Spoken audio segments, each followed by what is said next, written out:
31. Era importante que viese lo que estaba haciendo, ya que al principio casi no sintió nada, hubiera podido cortarse las muñecas hasta hacerse las trizas sanguinolentas sin apenas notar nada, salvo aquellas remotas sensaciones de presión y tibieza. Experimentó un alivio tremendo al descubrir que ver la operación no iba a constituir ningún problema, había roto el vaso en un punto idóneo del estante, por fin un golpe de suerte, se regodeó sarcásticamente una parte de su cerebro, y su vista se encontraba lo que se dice despejada. Inclinada la mano hacia atrás, Jessie hundió la cara interior de la muñeca, esa parte que los quirománticos llaman los brazaletes en el filo curvado del cristal. Contempló, fascinada, el modo en que la punta formaba un hoyuelo en la piel, antes de hundirse en la carne. Jessie continuó apretando mientras el cristal se ensañaba con la muñeca. El hoyuelo se llenó de sangre y desapareció de la vista. La primera reacción de Jessie fue sentirse decepcionada. La cimitarra de vidrio no había producido el tajo que esperaba, y medio temía. Luego, el afilado corte atravesó el ramillete de venas azules formado cerca de la superficie de la piel y el flujo de sangre se hizo más rápido. No salía a pequeños borbotones impelidos por el pulso, tal como ella supuso, sino que brotaba de manera uniforme, como el agua de un grifo que se abre casi del todo. Después, se cortó la arteria radial del centro de la muñeca y la corriente se hizo avenida. Se deslizó por la madera del estante y corrió por el antebrazo de Jessie. Demasiado tarde para volverse atrás, era cuestión de seguir adelante. De una manera o de otra tenía que ir hasta el final. Déjalo ya, al menos, chilló la voz de la madre. No lo empeores. Ya has hecho bastante. Inténtalo. Una idea tentadora, pero Jessie pensaba que lo que había hecho hasta entonces distaba mucho de ser suficiente. Desconocía la palabra, desenguantar, una voz técnica que solían utilizar comúnmente los facultativos en relación con las víctimas de quemaduras, pero ahora que estaba ya metida de lleno en aquella espantosa maniobra se dio cuenta de que para liberarse no podía depender solo de la sangre. Era posible que no bastase con la hemorragia. Despacio y extremando el cuidado retorció la muñeca y se rasgó la tensa piel de la parte inferior de la mano. Notó entonces un inusitado hormigueo a través de la palma, como si hubiera seccionado la envoltura de algunos nervios pequeños pero vitales que, en principio, estuvieran medio muertos. Los dedos anular y meñique de la mano derecha cayeron inertes como si acabaran de matarlos. Índice y corazón, junto con el pulgar, comenzaron a agitarse furiosamente hacia atrás y adelante. Tan misericordiosamente entumecida como su propia carne, Jessie consideró no obstante que había algo horrible hasta lo inexpresable en aquellos indicios de las lesiones que se estaba produciendo a sí misma. Aquellos dos dedos contraídos, como diminutos cadáveres, resultaban algo mucho peor que toda la sangre que había derramado hasta entonces. Luego, este horror y la creciente sensación opresiva y ardiente de la mano herida se vieron superados por un nuevo calambre que empezó a avanzar por su costado derecho como un frente de nubarrones de tormenta. Se cebó en ella, implacable, como si intentase arrancarla de aquella posición retorcida y Jessie lo combatió con aterrada furia. Ahora no podía moverse. Si lo hiciera, su improvisado instrumento cortante iría a parar al suelo con toda seguridad. No lo hagas, murmuró, apretados los dientes. No, cabrón, sal del dodge. Se mantuvo rígida en aquella postura y procuró no apretar más de lo que apretaba ya la muñeca contra el filo del frágil cristal, puesto que no quería que se le escapase y verse obligada a buscar otro instrumento cortante menos idóneo. Pero si el calambre del costado se extendía al brazo derecho, como al parecer estaba intentando, no, gimió Jessie. Vete, ¿me oyes? Lárgate, jodido cabrón. Aguardó, sabedora de que no podía permitirse esperar, y consciente asimismo de que tampoco podía hacer nada, aguardó y escuchó el ruido de la sangre vital que goteaba sobre el suelo, desde el borde inferior de la cabecera. También vio hilillos de sangre deslizándose por la superficie del estante. Diminutas partículas de cristal brillaban allí. Empezó a sentirse como la víctima de una película de terror sanguinolento. No puedes esperar más, Jessie, le advirtió la voz regañona de Ruth. Casi te has quedado sin tiempo. Me he quedado sin suerte, aunque la verdad es que nunca he tenido mucha, contestó a Ruth. En aquel momento, o el calambre alivió un poco su intensidad o Jessie se engañó a sí misma creyendo que la aliviaba. Revolvió la mano dentro del grillete y se le escapó un grito de dolor cuando el calambre lanzó otro ramalazo y clavó sus garras en la zona del diafragma, como si tratara de incendiarla otra vez. A pesar de todo, Jessie continuó moviéndose e impaló ahora el dorso de la muñeca. La suave parte interior quedó vuelta hacia arriba y Jessie contempló, embelesada, el profundo tajo que cruzaba los brazaletes de y que curvaba sus labios rojinegros en lo que parecía una risa burlona dirigida a ella. Hundió el cristal en la cara superior de la mano todo lo que le permitieron sus agallas, al tiempo que combatía el dolor del calambre en la boca del estómago y la base del pecho. Luego retiró la mano hacia sí, lo que provocó una fina rociada de sangre a través de la frente y sobre las mejillas y el puente de la nariz. El trozo de vaso roto, instrumento de aquella cirugía rudimentaria, cayó dando vueltas hacia el suelo, donde la hoja duende se hizo trizas. Jessie no le dedicó un solo pensamiento, su labor ya estaba cumplida. Acto seguido, había que avanzar otro paso, había que comprobar otra cosa, si el cerco del grillete mantendría su celoso control inmovilizador o si la carne y la sangre podrían o no por fin conspirar para liberarse. El calambre del costado disparó un profundo pinchazo final y luego empezó a mitigar su rigor. Jessie notó que se alejaba no más de lo que había notado la pérdida de su primitivo escalpelo. Podía sentir la energía de su concentración, el cerebro parecía arder con ella, como una antorcha recubierta con una capa de resina de pino, totalmente concentrada en su mano derecha. La mantuvo levantada para examinarla a la dorada claridad del sol de la tarde. Numerosas líneas de sangre surcaban los dedos. El antebrazo parecía acabar de recibir una serie de pinceladas de brillante pintura roja de látex. Las esposas eran poco más que una forma curva que apenas resaltaba de aquella hemorragia general, y Jessie comprendió que aquello era todo lo bueno que iba a ser. Amartilló el brazo y luego lo descargó, de arriba abajo, tal como había hecho antes 2 veces. El grillete se deslizó, volvió a resbalar un poco más, y luego se detuvo. Lo había frenado de nuevo el duro y obstinado hueso que sobresalía en la base del pulgar. No, chilló Jessie, y tiró con más fuerza. Me niego a morir así. ¿Me oyes? Me niego a morir así. El acero de las esposas mordió profundamente la carne y, durante un momento, tuvo la deprimente certeza de que no se movería un milímetro más, que solo se apartaría de allí cuando algún policía mascapuros abriese la cerradura para que se llevaran el cadáver. Ella era incapaz de moverlo, ningún poder podría moverlo, y ni los príncipes del cielo ni los potentados del infierno lo moverían. Se produjo entonces una nueva sensación en el dorso de la muñeca, como una especie de relámpago de calor, y el grillete ascendió bruscamente un poco. Se detuvo y después empezó a subir de nuevo. Mientras, la caliente picazón eléctrica se transformó con rapidez en una abrasadora ascua oscura que, tras rodear la mano a guisa de pulsera, empezó a morderle la carne como si fuese un batallón de hambrientas hormigas rojas. El grillete se movía porque la piel sobre la que descansaba también estaba moviéndose, resbalaba de la misma forma que lo haría un objeto pesado encima de una alfombra, si alguien tirase de esa alfombra. El corte dentado y circular que se había producido en la muñeca empezó a abrirse y hebras de tendones rotos asomaron por el hueco y formaron un brazalete rojo. La piel del dorso de la mano se arrugó, se amontonó, fruncida, ante el aro de las esposas y a Jessie le recordó el aspecto que tenía el cobertor, cuando, al mover ella las piernas como si pedaleara, lo impulsó hasta los pies de la cama. Me estoy desollando la mano, pensó. Oh, Jesús bendito, me la estoy pelando como si fuera una naranja. Venga, suéltame. Gritó a las esposas, repentina e irrazonablemente enfurecida. En ese instante, aquel objeto era una cosa viva, una odiosa criatura dotada de muchos dientes, como una anguila o una comadreja rabiosa. Es que no me vas a soltar nunca. El grillete había subido por la mano mucho más de cuanto lo hubiese hecho antes, pero aún seguía aferrado, resistiéndose tenazmente a ceder aquel último medio centímetro, o quizás era poco más de un cuarto, que faltaba. El borroso círculo de acero cercaba ahora una mano con la piel parcialmente arrancada y en la que se veía toda una fulgurante red de tendones del color de ciruelas frescas. El dorso de la mano parecía un muslo de pavo al que le hubieran quitado la rizada piel exterior. La presión que Jessie ejercía, al tirar hacia abajo, había ensanchado la boca de la herida de la cara interna de la muñeca, donde aparecía una sima cubierta por una costra de sangre. Jessie se preguntó si no acabaría arrancándose la mano, en su esfuerzo por liberarse.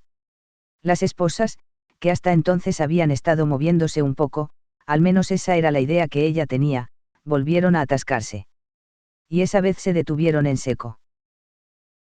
Claro que lo tienes, Jessie, se exaltó Punkin. Míralo. Está doblado. Si pudieras enderezarlo otra vez.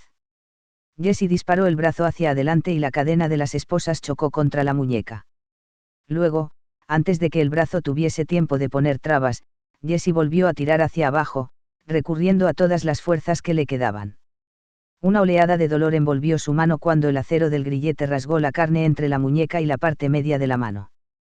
Todos los jirones de piel arrancada se mezclaban allí, sueltos, en una diagonal que iba desde la base del meñique a la del pulgar. Durante unos segundos, aquella masa de trozos de piel retuvo el aro de las esposas, pero al final pasó por debajo del acero con un leve sonido de chapoteo. Solo quedó por rebasar la última protuberancia ósea, pero fue suficiente para interrumpir la progresión. Jessie tiró con más energía. No sucedió nada. Ya está, pensó. Todo el mundo fuera de la piscina. Y entonces, en el preciso momento en que se disponía a relajar el dolorido brazo, el grillete pasó por encima de aquel pequeño saliente que durante tanto rato lo había retenido, rebasó volando la punta de los dedos y chocó contra la columna de la cama. Sucedió todo con tal rapidez que, al principio, Jessie fue incapaz de darse cuenta de qué había ocurrido. Su mano distaba mucho de parecer esa extremidad de la que normalmente están equipados los seres humanos, pero era su mano y estaba libre. Libre. La mirada de Jessie fue de las vacías esposas manchadas de sangre a la destrozada mano, y el entendimiento de lo que acababa de suceder empezó a reflejarse en su rostro. Es como un pájaro que entra volando en la máquina de una fábrica y consigue salir despedido por el otro extremo, pensó, pero esas esposas ya no están. Realmente, ya no están. No puedo creerlo, gruñó. No puedo. Rayos. Créelo. No importa, Jessie. ¿Tienes prisa? Reaccionó como alguien que estaba adormilado y al que despiertan bruscamente. ¿Prisa? Sí, pues claro. Ignoraba cuánta sangre había perdido, algo menos de medio litro le pareció un cálculo bastante razonable, a juzgar por el empapado colchón y por los arroyuelos que se deslizaron y gotearon desde la cabecera, pero sabía que, si perdía mucha más antes de vendarse la muñeca o aplicarse alguna clase de torniquete en el brazo, acabaría desmayándose, y el viaje de la inconsciencia a la muerte sería breve, como el trayecto de un transbordador entre las orillas de un río estrecho. Eso no va a ocurrir, pensó.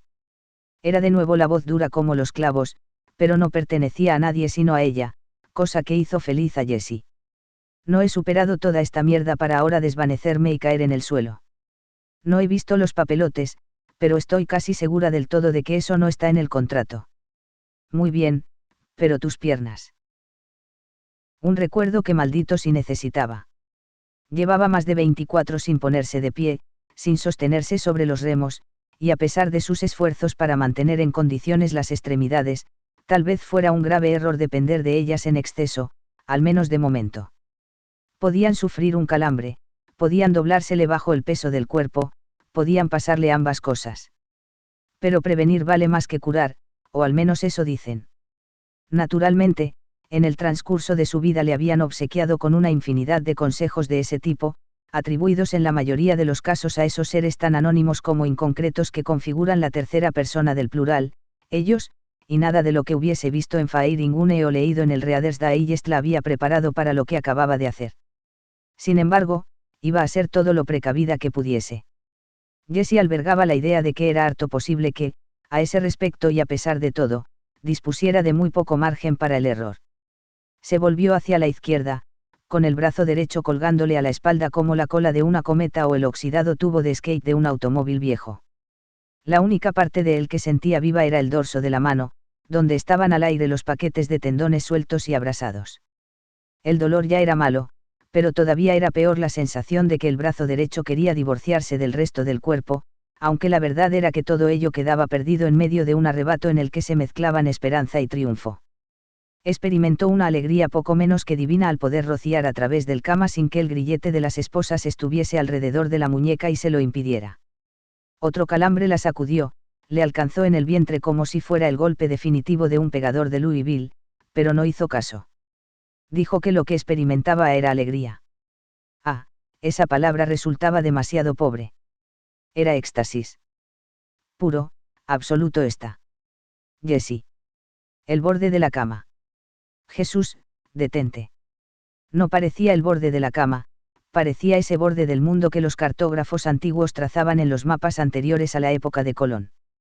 A partir de ahí tiene que haber monstruos y serpientes, pensó. Por no hablar de una muñeca fracturada. Alto, Jess. Pero su cuerpo no hizo caso de la orden, siguió lanzado, calambres incluidos, y Jessie apenas tuvo tiempo de girar la mano izquierda dentro de las esposas antes de quedarse boca abajo en el borde de la cama para, luego, rebasarlo y caer. La punta de los pies chocó contra el suelo con violenta sacudida, pero el grito de Jessie no fue totalmente de dolor. Sus pies, al fin y al cabo, volvían a tocar el suelo. Estaban realmente en el suelo. Terminó su chapucero abandono del lecho con el brazo izquierdo rígidamente estirado hacia la columna a la que aún seguía sujeta la mano y el diestro momentáneamente atrapado entre el pecho y la parte lateral de la cama. Sintió el calor de la sangre que, tras aflorar a la piel, se deslizaba por los senos. Jessie ladeó la cara y no tuvo más remedio que aguardar en aquella postura, nueva y agónica, mientras un calambre de intensidad paralizadora le invadía la espalda, desde el cogote hasta la rabadilla. La sangre empezó a empapar la sábana contra la que habían quedado aprisionados los pechos y la mano magullada. Tengo que incorporarme, pensó Jessie. Tengo que levantarme enseguida o moriré desangrada aquí mismo. Pasó el calambre de la espalda y Jessie pudo por fin plantar los pies sólidamente en el suelo. Las piernas no parecían estar tan débiles y desfallecidas como se temió, a decir verdad, daban la impresión de querer afrontar cuanto antes su cita con el esfuerzo. El grillete que mantenía encadenada la mano izquierda al poste de la cama se deslizó hacia arriba hasta tropezar con el tablero de la cabecera y Jessie se encontró de pronto en una posición que había llegado a sospechar, con bastante fundamento, que nunca volvería a conseguir, de pie, junto a la cama que había sido su cárcel, casi su ataúd. Un sentimiento de inmenso agradecimiento amenazó con inundarla, pero Jessie lo combatió con la misma firmeza que había empleado para rechazar el pánico. Tiempo habría después para la gratitud. Lo que debía recordar en aquel momento era que aún no estaba libre de aquella maldita cama y que el tiempo para lograr liberarse de ella era limitadísimo. Cierto que no había notado la más ligera sensación de mareo o desmayo, pero en su opinión eso no quería decir nada. Cuando llegase el derrumbamiento, lo probable es que se presentara de golpe, un apagón repentino. Con todo, haberse puesto en pie, solo eso y nada más que eso, resultaba tan importante. Tan inefablemente maravilloso. Ni hablar. Rezongó Jessie. Mantuvo cruzado el brazo derecho sobre el busto, con la herida de la parte interna de la muñeca apretada contra el declive superior del seno izquierdo, y se dio media vuelta para apoyar los glúteos en la pared. Se encontraba ahora de pie junto al lado izquierdo de la cama, en una postura que casi parecía la de un soldado en posición de descanse en armas. Aspiró una profunda bocanada de aire y luego pidió al brazo derecho y a la magullada diestra que reanudaran el trabajo. El brazo se levantó, chirriante, como el de un maltratado muñeco mecánico, y la mano se apoyó en el estante de la cama. Los dedos anular y meñique aún se negaban a obedecer las órdenes del cerebro, pero Jessie se las arregló para coger el anaquel entre el pulgar, el índice y el corazón y levantarlo de sus soportes. El estante aterrizó encima del lecho sobre el que Jessie había pasado tantas horas tendida, el lecho que aún conservaba su silueta, una forma hundida y sudorosa que aparecía vaciada en el cobertor rosa, la mitad superior parcialmente perfilada con sangre. Al mirar aquella forma que representaba su propia imagen, Jessie se sintió mareada, colérica y temerosa. Contemplar aquella forma la volvía loca. Apartó los ojos del colchón, sobre el que ahora descansaba el estante, y se miró la temblorosa mano derecha. Se la llevó a la boca y agarró entre los dientes la astilla de vidrio que sobresalía de la carne del pulgar, detrás de la uña. El cristal se introdujo entre un canino y un incisivo superiores, para acabar hundiéndose en la blanda y rosada carne de la encía. Jessie sintió un pinchazo instantáneo, penetrante, y la sangre derramó por su boca un sabor dulce salado y su textura tan densa como el jarabe de cerezas contra la tos que la obligaban a tomar de niña, cuando se constipaba. No hizo caso de ese nuevo corte, en el curso de los minutos precedentes había hecho las paces con cosas mucho peores, sino que volvió a clavar los dientes en la astilla de vidrio y la arrancó limpiamente del pulgar. Una vez la tuvo fuera del dedo, la escupió sobre la cama, envuelta en una bocanada de caliente sangre. Muy bien, murmuró Jessie, y se aprestó a retorcer el cuerpo para insertarlo entre la pared y la cabecera de la cama. Jadeó a causa del esfuerzo. La cama se apartó de la pared mucho más fácilmente de lo que Jessie había supuesto, si bien una de las cosas que nunca dudó era que se movería siempre y cuando ella dispusiera de suficiente fuerza de palanca. Bueno, ahora la tenía, así que emprendió la tarea de trasladar la odiada cama a través del piso encerado. La parte de los pies se desviaba hacia la derecha, puesto que ella empujaba por el lado izquierdo, pero Jessie lo había tenido en cuenta y le iba bien. Realmente, formaba parte de su rudimentario plan. Cuando te cambia la suerte, pensó, te cambia de verdad. Puede que te hayas hecho un tajo en la encía de arriba, Jess, pero no has pisado un solo trozo de cristal. De modo que continúa empujando la cama, querida, y sigue contando tu mal. Uno de sus pies chocó contra algo. Al bajar la vista comprobó que había dado un puntapié al regordete hombro derecho de Gerald. La sangre goteó sobre el pecho y el rostro del cadáver. Una de esas gotas fue a caer en la pupila azul de un ojo inmóvil y la revistió como una lentilla de contacto. A Jessie no le inspiraba ninguna lástima, no le inspiraba ningún odio, no le inspiraba ningún cariño. Sintió cierto horror y disgusto hacia sí misma, por el hecho de que todos los sentimientos que ocuparon su ánimo durante tantos años, los que se denominaban sentimientos civilizados y que eran la sustancia de los culebrones, programas de entrevistas y variedades de la televisión, así como de los consultorios sentimentales radiofónicos, resultaran ahora tan superficiales comparados con el instinto de supervivencia que, al menos en su caso, había demostrado ser tan abrumador y tan brutalmente insistente como la pala de una excavadora. Pero así eran las cosas, y Jessie tenía el convencimiento de que, si Arsenio o Oprah se hubieran encontrado en semejante situación, habrían hecho lo mismo que ella. Quítate de en medio, Gerald, dijo, y le dio una patada, negó ante sí misma la enorme satisfacción que eso le produjo, incluso aunque tal placer colmaba todo su interior. Gerald no se movió. Era como si los cambios químicos que formaban parte de la putrefacción en curso le mantuvieran pegado al suelo. Las moscas se levantaron, formando una nube ronroneante que sobrevoló la hinchada zona central del cuerpo de Gerald. Eso fue todo. Que te den por detrás, pues. Profirió Jessie. Se aprestó a seguir empujando la cama. Se las arregló para que el pie derecho franquease el cuerpo de Gerald, pero el izquierdo se posó de lleno en el vientre. La presión originó un espectral zumbido en la garganta del cadáver y un breve pero nauseabundo hálito de gases brotó de la abierta boca. Perdona, Gerald, murmuró Jessie, y siguió adelante, sin volver la cabeza una sola vez. Sus ojos se dirigieron ahora al tocador, el mueble sobre cuya superficie descansaban las llaves de las esposas. En cuanto hubo dejado a Gerald atrás, el manto de incordiadas moscas volvió a posarse y a reanudar su jornada laboral. Al fin y al cabo, quedaban muchas cosas por hacer y disponía de muy poco tiempo para realizarlas. 32. Lo que más temor le había producido era que los pies de la cama se atascasen al tropezar con la puerta del cuarto de baño o al encajarse en el rincón del extremo del cuarto, lo que la habría obligado a retroceder y maniobrar como una conductora que trata de meter con calzador su gigantesco automóvil en una plaza de aparcamiento reducida, donde el vehículo apenas cabe. Pero, afortunadamente, el arco hacia la derecha que trazó la cama mientras ella la empujaba a través del dormitorio resultó casi perfecto. Jessie no tuvo que hacer más que una leve corrección, a medio trayecto, tirando de la cama un poco a la izquierda, lo que le garantizó que el mueble esquivaría limpiamente el tocador. Mientras ejecutaba la maniobra, tirando con la cabeza agachada, el trasero proyectado hacia atrás y ambos brazos tensos alrededor del poste de la cama, sufrió el primer mareo, y en tanto permanecía apoyada con todo su peso en ese poste, con el aspecto de la chica borracha y cansada que finge bailar con su novio, juntas las caras, Jessie pensó que, negrura mental, sería probablemente el término que mejor lo describiría.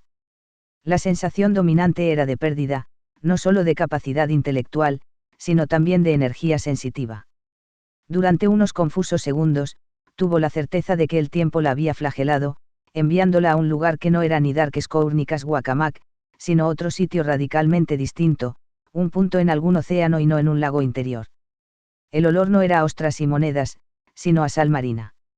Se encontraba de nuevo en el día del eclipse, y eso era lo único que resultaba igual. Se había metido entre los zarzales para eludir a otro hombre, a otro papá que quería lanzar más descargas de su semen sobre la parte trasera de las bragas de Jessie. Y ahora, el hombre estaba en el fondo del pozo. El déjà vu se volcó sobre ella como un agua extraña. Oh, Jesús, ¿qué es esto?, pensó, pero no obtuvo respuesta, solo otra vez aquella imagen desconcertante, una imagen que no había vuelto a aparecer en su mente desde aquel momento del día del eclipse en que entró en el dormitorio dividido por una sábana para cambiarse de ropa, la imagen de una mujer muy delgada, vestida con una bata, recogida la cabellera entrecana en un moño y con unas enaguas blancas junto a sí. Uf, pensó Jessie, agarrada a la columna de la cama con su mano destrozada y esforzándose a la desesperada para impedir que se le doblasen las rodillas. Aguanta, Jessie, solo aguanta. Prescinde de la mujer, prescinde del olor a sal marina y de los zarzales, prescinde de la oscuridad. Resiste un poco y las negruras se disolverán. Resistió y las negruras se disolvieron. La imagen de la mujer esquelética, junto a la combinación, que miraba a través de las viejas tablas astilladas hacia el fondo de un agujero, fue lo que desapareció en primer lugar. Luego, la oscuridad empezó a aclararse. La habitación comenzó a llenarse nuevamente de claridad y, poco a poco, fue adoptando su antiguo tono de 5 de la tarde otoñal. Jessie distinguió las motas de polvo que bailoteaban en el aire bajo la luz que irrumpía oblicuamente a través de las ventanas que daban al lago y vio la sombra de sus propias piernas alargándose por el suelo. Se interrumpía a la altura de las rodillas, para que el resto pudiera subir por la pared. La oscuridad mental retrocedía, aunque dejaba un zumbido bastante intenso en sus oídos. Cuando bajó la mirada hacia los pies, vio que estaban cubiertos de sangre. Al andar, dejaban huellas rojas. Se te agota el tiempo, Jessie. Lo sabía. Bajó el pecho hasta ponerlo de nuevo contra las tablas de la cabecera. Esa vez le costó bastante trabajo poner la cama en movimiento, pero acabó consiguiéndolo. 2 minutos después se encontraba junto al tocador que tan desesperanzadamente y durante tanto tiempo había contemplado desde el otro extremo de la alcoba. Una tenue sonrisita seca aleteó en la comisura de sus labios. Soy como la mujer que se pasa la vida entera soñando con las arenas negras de Kouna y cuando por fin logra llegar a ellas, no se lo puede creer, pensó. Esto parece otro sueño, solo que acaso un poco más real que la mayoría porque, en este, a una le pica la nariz. No le picaba la nariz, pero tenía la vista sobre la arrugada serpiente que era la corbata de Geralt y observó que aún seguía hecho el nudo. Este constituía la clase de detalle que ni siquiera los sueños más realistas se molestaban en proporcionar. Además de la corbata roja estaban allí aquellos 2 llavines de tija redondeada, tan manifiestamente idénticos. Las llaves de las esposas. Jessie alzó la diestra y la contempló con aire crítico. El anular y el meñique aún caían inertes. Se preguntó de modo fugaz hasta qué punto habría lastimado los nervios de la mano, enseguida desechó la idea. Ya se preocuparía de ello después, lo mismo que de las otras cosas que había ido desestimando durante la última parte de aquella penosa odisea. Claro que, de momento, los daños que pudieran haber sufrido los nervios de su mano derecha tenían mucha más trascendencia para ella que la cotización futura en el mercado de Omaha de las tripas de cerdo. Pero lo importante era que los dedos pulgar, índice y corazón aún estaban en condiciones de aceptar órdenes del cerebro. Temblequeaban un poco, como si expresasen así la zozobra que les producía la súbita pérdida de vitalidad de sus vecinos, pero aún respondían. Jessie inclinó la cabeza y les dirigió la palabra. Tenéis que dejar de hacer eso. Más adelante podréis agitaros como locos, si ese es vuestro gusto, pero ahora tenéis que ayudarme. Debéis ayudarme. Sí.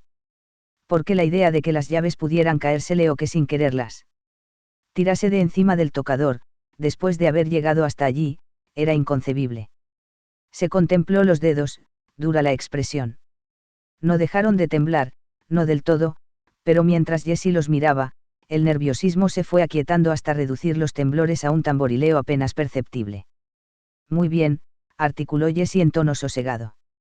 No sé si será suficientemente bueno o no, pero vamos a averiguarlo.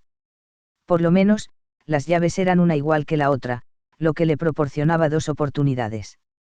No le extrañó nada el hecho de que Geralt hubiese llevado las 2, era metódico, aunque no fuese otra cosa. Estar preparado para cualquier imprevisto, decía a menudo, representaba la diferencia entre ser bueno y ser estupendo. Las únicas contingencias imprevistas para las que no se había preparado esa vez fueron el ataque al corazón y la patada que lo provocó. El resultado, naturalmente, consistió en que no acabó siendo bueno ni estupendo, solo difunto. La comida del perrito, murmuró Jessie, de nuevo sin tener conciencia de que hablaba en voz alta. Gerald solía ser un ganador, pero ahora solo era la comida del perrito. Conforme, Ruth. Conforme, Pumpkin. Tomó uno de los llavines entre el pulgar y el índice de su candente diestra. En el momento en que tocó el metal, volvió la penetrante sensación de que todo aquello era un sueño, lo levantó, lo observó durante unos segundos y después bajó la vista hacia el par de esposas que le aprisionaban la muñeca izquierda. La cerradura era un pequeño círculo situado en la parte lateral. A Jessie le pareció el timbre que podía tener un rico en la puerta de servicio de su mansión. Para que se abrieran los grilletes solo era preciso introducir la tija de la llave en aquel círculo hasta que un chasquido indicase que había llegado al punto adecuado, y entonces hacer girar la llave. Dirigió el llavín hasta la cerradura, pero antes de que pudiera insertarlo otra oleada de aquella peculiar negrura mental anegó su cerebro.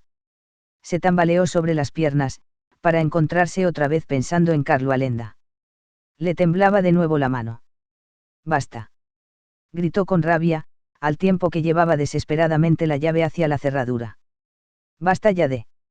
La llave no acertó con el círculo, chocó con el duro acero que lo rodeaba y empezó a escapársele a Jessie de entre los dedos ensangrentados. Aún la retuvo unos segundos, antes de que se le escurriera del todo, untuosa, engrasada, podía haber dicho, y fuese a parar al suelo. Ahora solo le quedaba una, ¿y si la perdía? «No la perderás», dijo Pumpkin. «Juro que no la perderás. Lánzate antes de que te falle el valor». Flexionó de nuevo el brazo derecho y después alzó los dedos hasta situarlos a la altura de la cara. Los contempló atentamente. Volvían a disminuir los estremecimientos, aún no lo suficiente, pero tampoco le era posible esperar. Temía desmayarse si esperaba. Alargó la temblorosa mano y, en su primer intento por cogerlo, estuvo en un tris de empujar por el borde de la superficie del tocador el llavín que quedaba. La culpa la tenía el entumecimiento, aquel maldito embaramiento que se negaba a desaparecer de los dedos. Aspiró hondo, retuvo el aire en los pulmones, apretó los puños a pesar del dolor y de la nueva hemorragia que eso provocó, y finalmente expulsó el aire en un largo suspiro sibilante. Se sintió un poco mejor. Esa vez apretó el índice sobre la cabeza de la llave y fue trasladándola hacia el borde del tocador, en lugar de pretender cogerla inmediatamente. No interrumpió el movimiento hasta que la cabeza del llavín sobresalió por el borde de la superficie del mueble. «¡Ay, si se te cae, Jessie!», gimió. «¡Ay, si esta también se te cae!».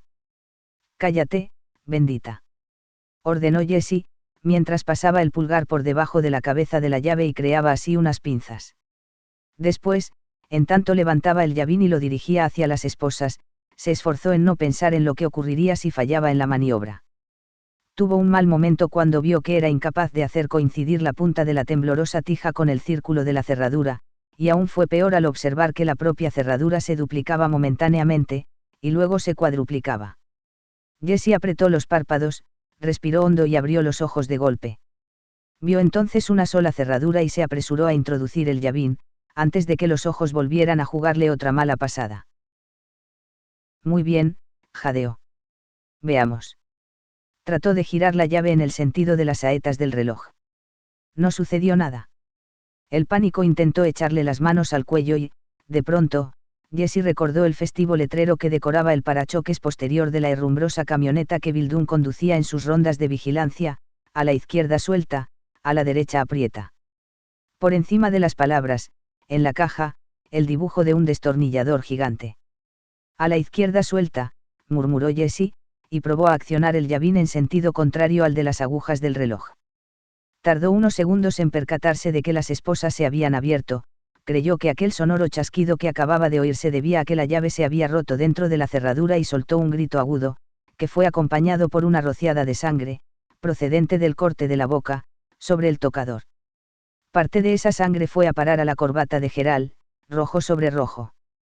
Después vio que la mitad del grillete estaba abierta y comprendió que lo había logrado, lo había conseguido de verdad. Jessie Burlingame desembarazó la mano izquierda, un poco hinchada alrededor de la muñeca, pero por otra parte indemne, del cerco de las esposas, que quedaron caídas contra el tablero de la cabecera de la cama, lo mismo que sus congéneres. Acto seguido, con expresión de profundo y temeroso asombro, levantó despacio ambas manos hasta la altura del rostro. Su mirada fue de la izquierda a la derecha, para volver nuevamente a la izquierda. Le tenía sin cuidado el que la diestra estuviera cubierta de sangre, no le preocupaba la sangre, al menos, aún no.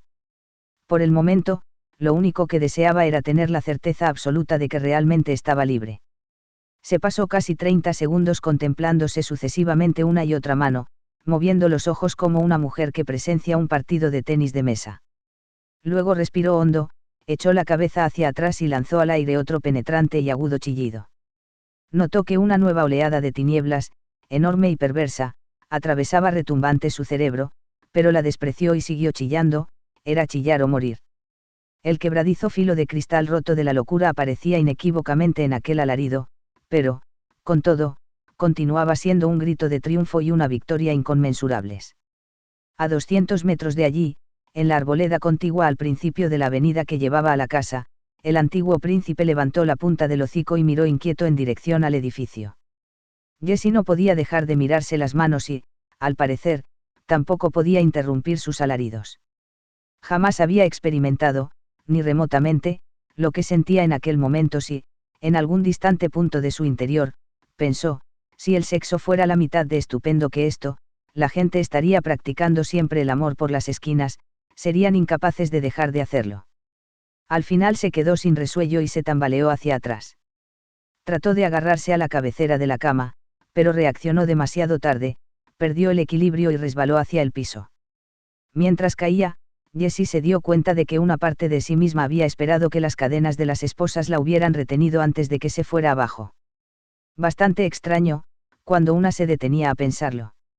Al aterrizar, la herida abierta en la zona interior de la muñeca golpeó contra el suelo. El dolor encendió su brazo derecho como se encienden las bombillas de un árbol de Navidad y el grito que le arrancó fue de auténtico y absoluto dolor. Lo cortó en seco al percatarse de que la conducía hacia la inconsciencia. Abrió los ojos y su mirada se clavó en el desgarrado semblante de su marido. La que Gerald le devolvió tenía una expresión de infinita sorpresa vidriada. Esto no me está ocurriendo a mí. Soy un abogado con nombre en la puerta.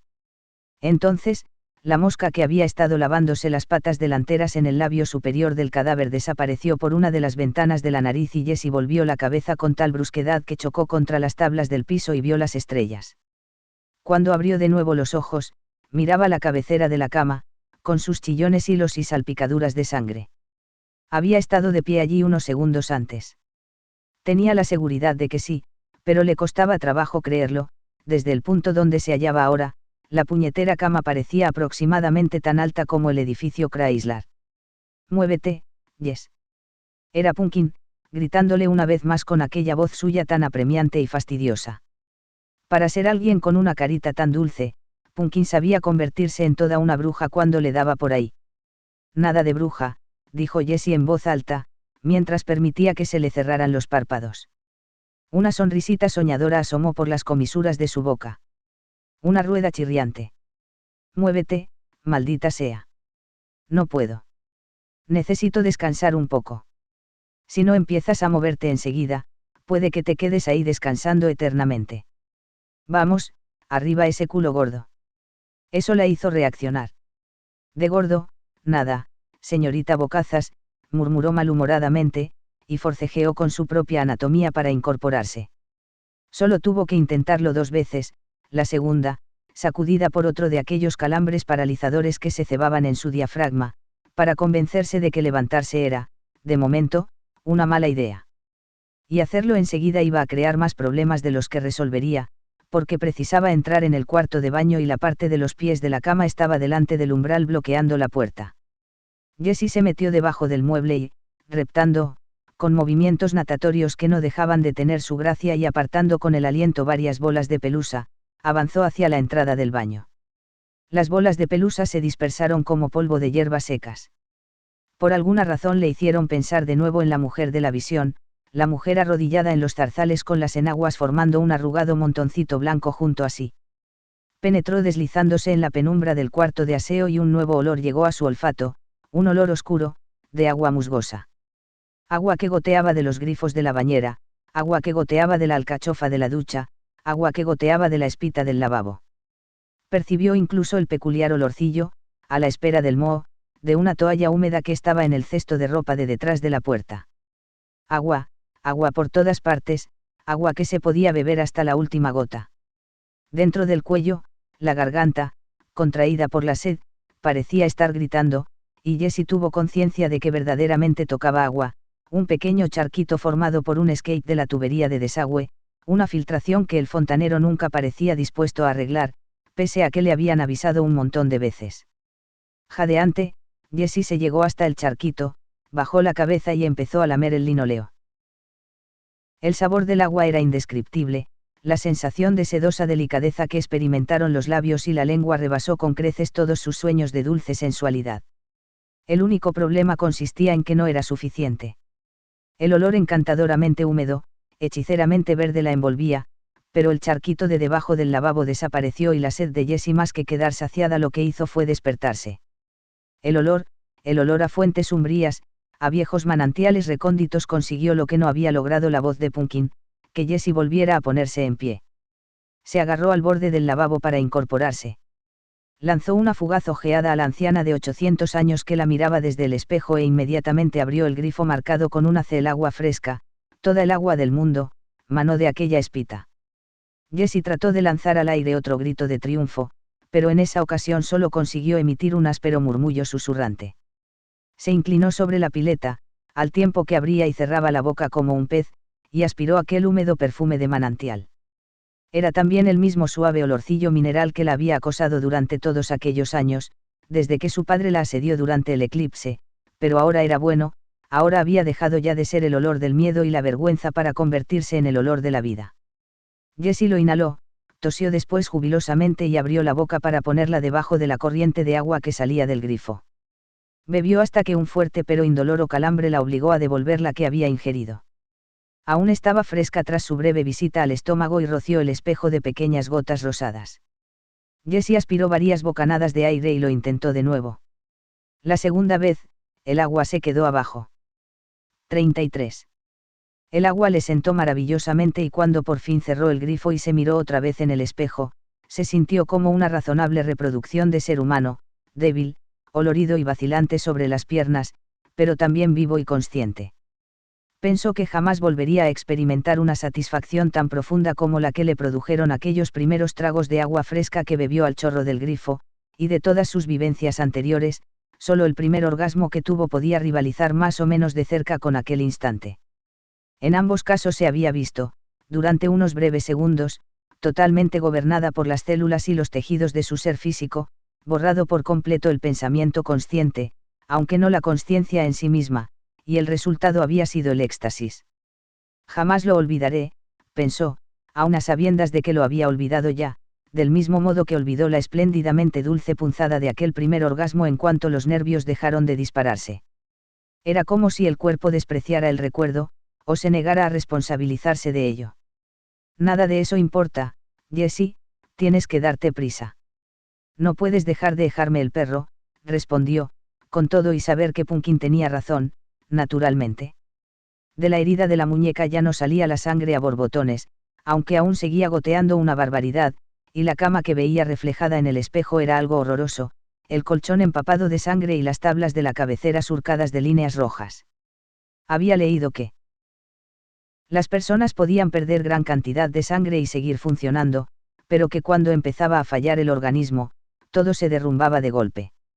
Y a ella todavía le quedaban cosas por hacer. Abrió el botiquín, miró el estuche de tiritas y emitió una risa áspera como un graznido. Tratar de curarse con tiritas todo lo que se había hecho era como pretender enderezar la torre de Pisa con un gato Toyota. Su mirada cayó sobre una cajita de compresas a aloe discretamente situada detrás de un desorden de frascos de perfume, colonia y masajes para después del afeitado.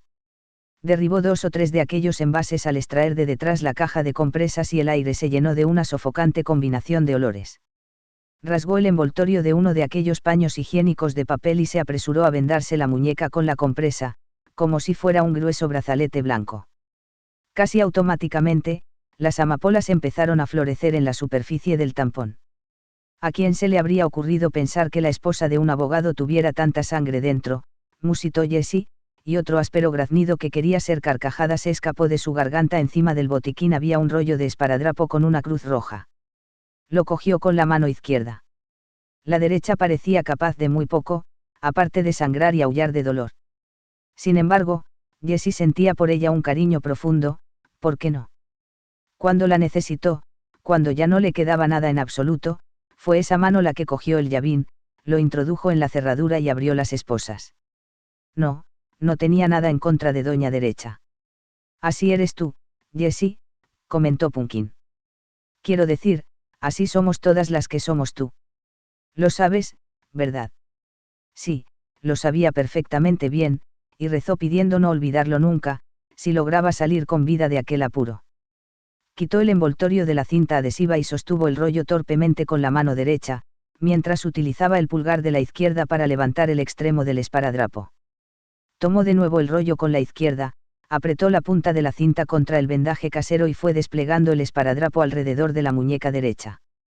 Dio varias vueltas, sujetando y comprimiendo todo lo que podía la ya húmeda compresa contra la herida abierta en la parte interior de la muñeca. Al final, rasgó con los dientes la tira de esparadrapo, titubeó y, finalmente, puso un blanco brazalete de cinta adhesiva alrededor del brazo derecho, inmediatamente debajo del codo. No tenía idea de hasta qué punto resultaría efectivo aquel burdo torniquete, pero supuso que tampoco le haría ningún daño. Rasgó el esparadrapo por segunda vez y, cuando dejaba el casi agotado rollo, vio un frasco verde de Excedran en el estante central del armario de primeros auxilios. Tampoco tenía cápsula de seguridad a prueba de niños, gracias a Dios. Lo cogió con la mano izquierda y recurrió de nuevo a los dientes para quitarle el tapón de plástico blanco. Los comprimidos de aspirina despedían un tufillo acre, penetrante, levemente avinagrado. No me parece una buena idea en absoluto, opinó en tono nervioso Burlingame. La aspirina aclara la sangre y retrasa la coagulación. Seguramente eso era verdad, pero los nervios del dorso de la mano que estaba expuestos al aire chillaban como la sirena de alarma de los bomberos y Jessie pensó que, si no hacía algo para calmarlos un poco, ella no tardaría en caer rodando y dedicarse desde el suelo a ladrar a los ondulantes reflejos del techo. Se echó a la boca 2 tabletas de Excedran, titubeó, y luego añadió otras 2. Cerró la tapa, engulló los comprimidos y contempló con expresión culpable el tosco vendaje de la muñeca. El rojo seguía empapando las capas de papel, no tardaría en inutilizar la compresa y entonces la sangre se filtraría y escurriría como cálida agua roja. Una imagen terrible, y una vez la tuvo asentada en la cabeza, daba la impresión de que no podía desembarazarse de ella. Si lo empeoras, comenzó lastimeramente. Oh, vamos, no me atosigues, respondió la voz de Ruth. Habló brusca, pero no desabridamente. Si la pérdida de sangre va a causarme la muerte, se supone que he de echar la culpa a 4 aspirinas, después de que he estado en un tris de desollarme la mano derecha para poder liberarme de la cama. Eso es surrealismo puro. Sí, cierto, parecía ahora surrealista. Solo que esa no era exactamente la palabra correcta. La palabra correcta era, hiperrealista, articuló en voz baja, susurrante. Sí, esa era. Definitivamente. Jessie dio media vuelta y de nuevo se encontró frente a la puerta del cuarto de baño. Abrió la boca, alarmada. La parte del cerebro encargada de gobernar el equilibrio todavía estaba girando. Durante un momento imaginó a docenas de Jessies, formando una cadena en la que una se superponía parcialmente a otra y todas documentaban el arco de su media vuelta como los fotogramas de una película. Su alarma se acentuó al observar que las franjas de claridad dorada que irrumpían oblicuamente por la ventana occidental habían adquirido una textura distinta, parecían retales de piel de serpiente amarillo brillante. Las motas de polvo giraban a través de ellos como partículas de diamante pulverizado. Oyó los latidos acelerados de su corazón, olió los aromas mezclados de la sangre y el agua. Era como olfatear una vieja tubería de cobre. Estoy a punto de desmayarme. No, Jess, no vas a desmayarte. No puedes permitírtelo. Probablemente eso era cierto, pero, a pesar de todo, estaba relativamente segura de que iba a desvanecerse. Y no podía hacer nada para evitarlo. Sí, hay algo que puedes hacer. ¿Y sabes qué es? Observó su mano despellejada, que después levantó. No necesitaría hacer nada, salvo relajar los músculos del brazo derecho. La gravedad se encargaría del resto. Si el dolor que le produjera el impacto de la mano desollada contra el borde del botiquín no bastaba para arrancarla de aquel terrible lugar rutilante, entonces, descubrió de pronto, nada lo lograría. Mantuvo la mano un buen rato junto al pecho izquierdo, manchado de sangre, mientras hacía acopio de valor para llevar a cabo lo que pensaba. Por último, acabó por bajar de nuevo la mano a lo largo del costado. No podía, sencillamente, le era imposible. Un dolor más sería demasiado. Entonces muévete, antes de que te desmayes. Tampoco puedo, respondió. Se sentía más que cansada, se sentía como si acabara de fumarse ella sola todo un narguile de camboyana roja de primera. Lo único que deseaba era continuar allí quieta y contemplar las motas de polvo de diamante que trazaban lentos círculos en el aire bajo los rayos de sol que entraban por la ventana de la parte oeste. Y tal vez tomarse otro trago de aquel agua verde oscura con sabor a moho. Oh, Heath, articuló, con voz remota y asustada. Heath, Louise. Tienes que salir del cuarto de baño. Jessie, tienes que salir de aquí. Eso es lo que ahora debe preocuparte. Creo que esta vez tienes que reptar por encima de la cama, no estoy muy segura de que puedas arrastrarte por debajo, como antes. Pero, hay trozos de cristal rotos encima de la cama. ¿Y si me corto? La pregunta convocó de nuevo a Ruth Neary, más bien colérica. Ya te has arrancado casi toda la piel de la mano derecha, ¿crees que unas cuantas heriditas más pueden tener mucha importancia? Por Cristo bendito, tesoro, ¿qué pasa si te mueres en este cuarto de baño con un paño higiénico en la muñeca y una enorme sonrisa estúpida en la cara? Eso a cambio de un y sí. Muévete, pendón. 2 precavidos pasos la llevaron de nuevo al umbral del cuarto de baño. Jessie permaneció allí solo un momento, bamboleándose y parpadeando ante el resplandor solar como alguien que se ha pasado la tarde en la penumbra de un cine y se ir de pronto a la luz. El siguiente paso la llevó hasta la cama. Cuando sus muslos tocaron el ensangrentado colchón, Jessie levantó la rodilla con el máximo cuidado, se agarró a una de las patas de la cama para no perder el equilibrio y trepó al lecho. No estaba preparada para la sensación de miedo y aversión que se apoderó de ella. Ni por asomo podía imaginarse durmiendo de nuevo en aquella cama, como tampoco podía verse durmiendo en su ataúd. Solo arrodillarse encima del colchón la hizo sentir ganas de chillar. No es preciso que mantengas una relación profunda y significativa con la cama, Jessie, lo único que tienes que hacer es atravesar este jodido catre. Se las arregló para conseguirlo y, pasando por la parte de los pies, evitó tropezar con el estante y cortarse con los filos de los trozos de cristal del destrozado vaso de agua. Se le escapaba un gemido de odio y angustia cada vez que sus ojos caían sobre las esposas que pendían de las columnas de la cama, una abierta, la otra con su cerrado círculo de acero lleno de sangre, de su sangre. Para Jessie, aquellas esposas no eran objetos inanimados. Parecían vivas. Y hambrientas aún. Alargó el brazo hacia el otro lado de la cama, se agarró al poste con la mano izquierda, se dio la vuelta sobre las rodillas con todo el cuidado de una convaleciente en un hospital, se puso boca abajo sobre el colchón y bajó los pies hasta el suelo. Pasó un mal rato mientras pensaba que no tendría fuerzas suficientes para volver a incorporarse, que se quedaría allí hasta que llegara el desmayo y ella se deslizara fuera de la cama. Después reaccionó, aspiró una profunda bocanada de aire y se impulsó hacia arriba con la mano izquierda. Al cabo de unos segundos estaba de pie. Ahora, lo peor era el bamboleo, parecía un marinero que entraba tambaleándose en la mañana del domingo, con la resaca de una borrachera de fin de semana, pero estaba derecha, gracias a Dios. Otra oleada de negrura cerebral surcó su cabeza como un galeón pirata que avanzase con todo su negro velamen desplegado. O como un eclipse. Ciega, mientras oscilaba sobre las piernas hacia atrás y hacia adelante, pensó, por piedad, Dios mío, no permitas que me desmaye. Por favor, Dios, vale. Por favor. Al final, la luz volvió a aclarar el día.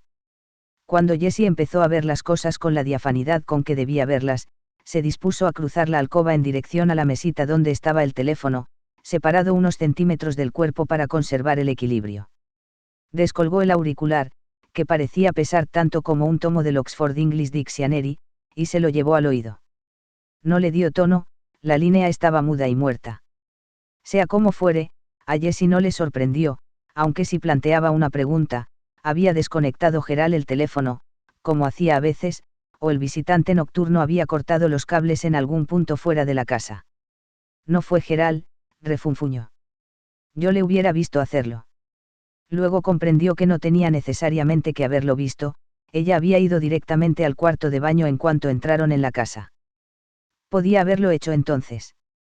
Se inclinó, cogió el blanco cordón plano que iba de la parte de atrás del aparato a la caja de conexión situada en el zócalo, detrás de la silla, y dio un tirón.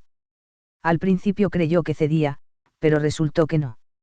Incluso aquella falta de resistencia inicial podía ser fruto de su imaginación, estaba perfectamente enterada de que sus sentidos no eran dignos de confianza. Cabía la posibilidad de que el enchufe se hubiese atascado en la pata de la silla, pero... No, terció, no cederá porque aún está enchufado. Gerald no lo desconectó. El teléfono no funciona porque eso, lo que estuvo contigo aquí anoche, ha cortado los cables.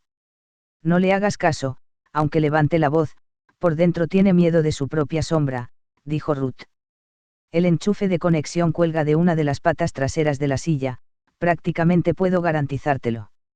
Además, comprobarlo es de lo más sencillo, ¿no? Claro que lo era. Todo lo que tenía que hacer era retirar la silla y echar un vistazo por detrás. ¿Y si el enchufe estaba desconectado, conectarlo?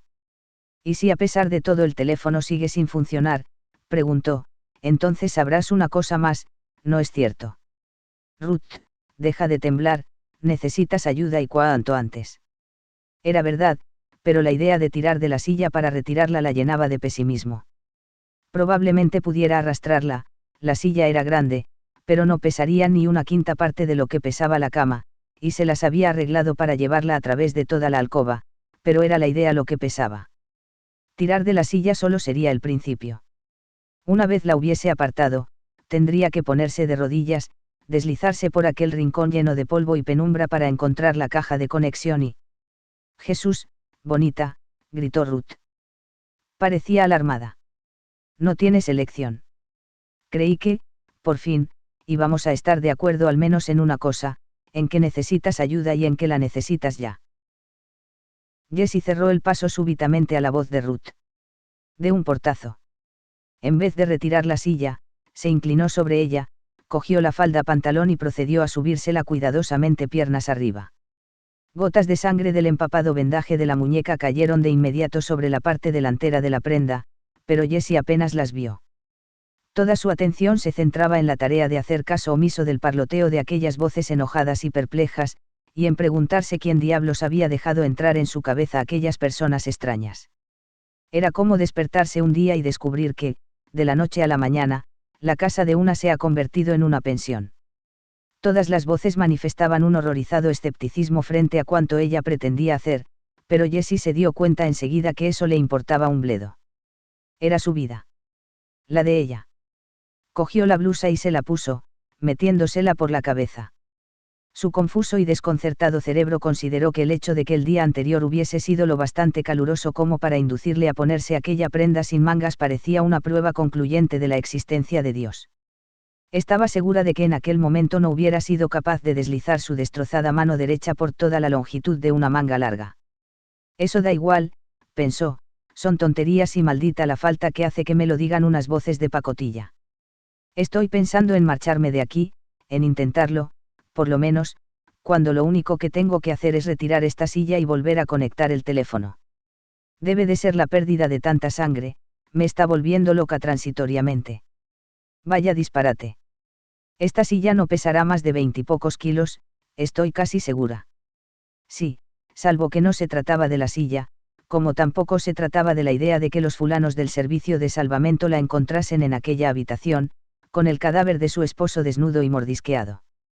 Jessie pensó que sería una buena idea estar preparada para marcharse en el Mercedes, incluso aunque el teléfono estuviese en perfectas condiciones y ella hubiera avisado ya a la policía, a la ambulancia y a la banda de música del Instituto de Deering.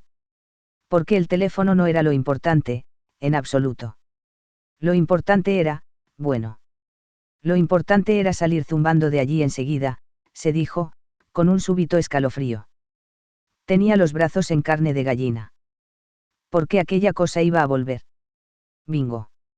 El problema no era Gerald, ni la silla, ni lo que pudieran pensar los tipos del servicio de salvamento cuando llegaran allí y vieran la situación. Ni siquiera el asunto del teléfono. El problema era el vaquero del espacio, su viejo amigo el Doctor Muerte. Por eso se estaba vistiendo y salpicando por allí un poco más de sangre, en vez de hacer un esfuerzo para restablecer las comunicaciones con el mundo exterior.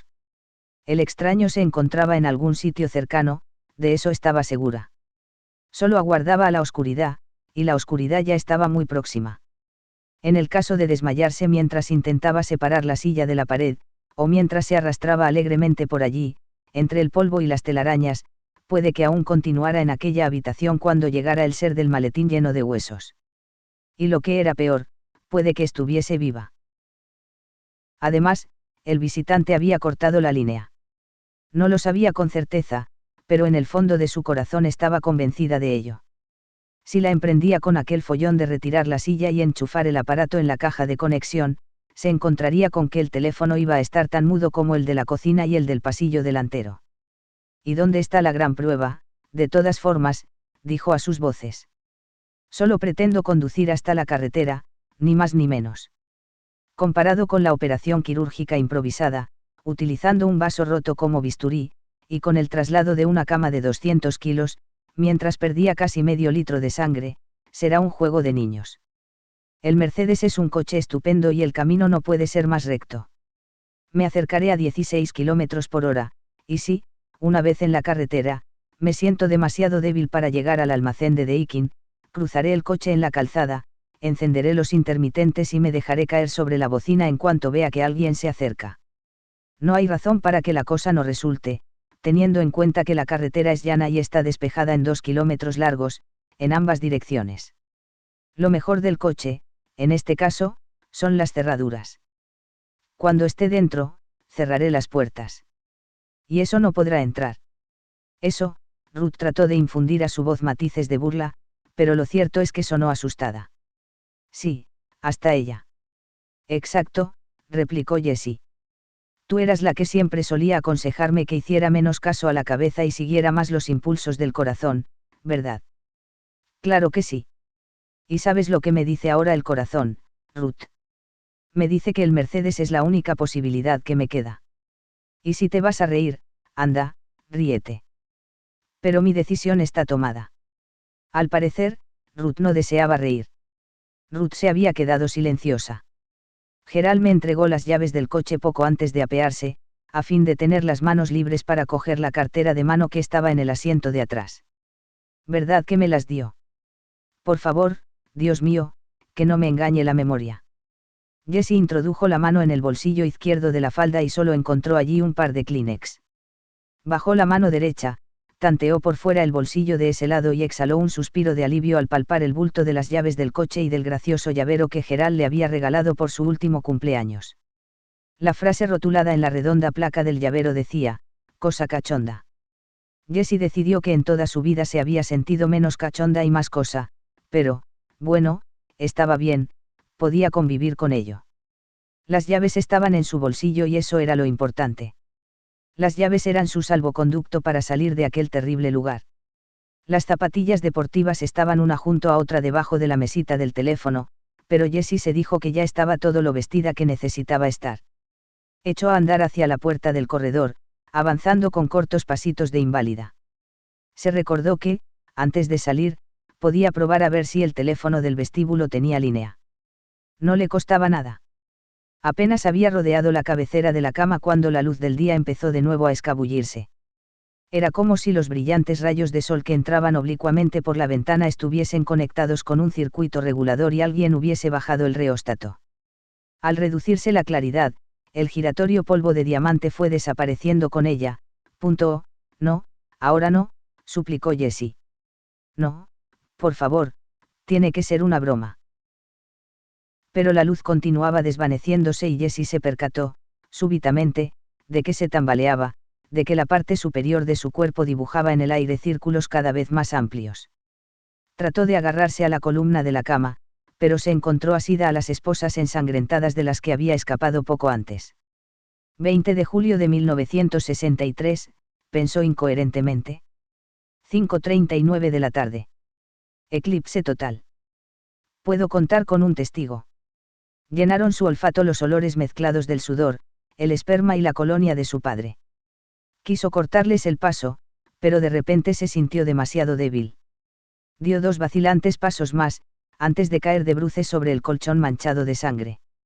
Tenía los ojos abiertos y parpadeaba de vez en cuando, pero, aparte de eso, yació allí tan inerte e inmóvil como una mujer a la que las olas han lanzado, ahogada, a una playa desierta. 34. Lo primero que pensó, al volver en sí, fue que la oscuridad significaba que había muerto. Lo segundo, que, si de verdad estaba muerta, la mano derecha no tendría que dolerle como si, tras abrasársela con napalm, se la hubieran despellejado después con navajas bárbaras. Lo tercero consistió en que, si estaba oscuro y tenía los ojos abiertos, como parecía tenerlos, eso significaba que se había puesto el sol.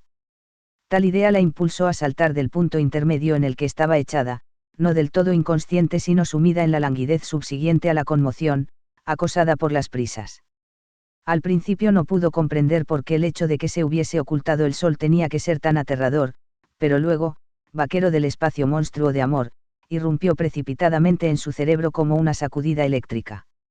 Las estrechas mejillas, cadavéricamente blancas, la frente despejada, los ojos profundos. Mientras Jessie permaneció medio inconsciente encima de la cama, el viento se había levantado otra vez con bastante fuerza y la puerta de atrás tableteaba de nuevo contra el marco. Durante unos minutos, la puerta y el viento fueron los únicos sonidos pero, después, un prolongado y penetrante alarido onduló en el aire.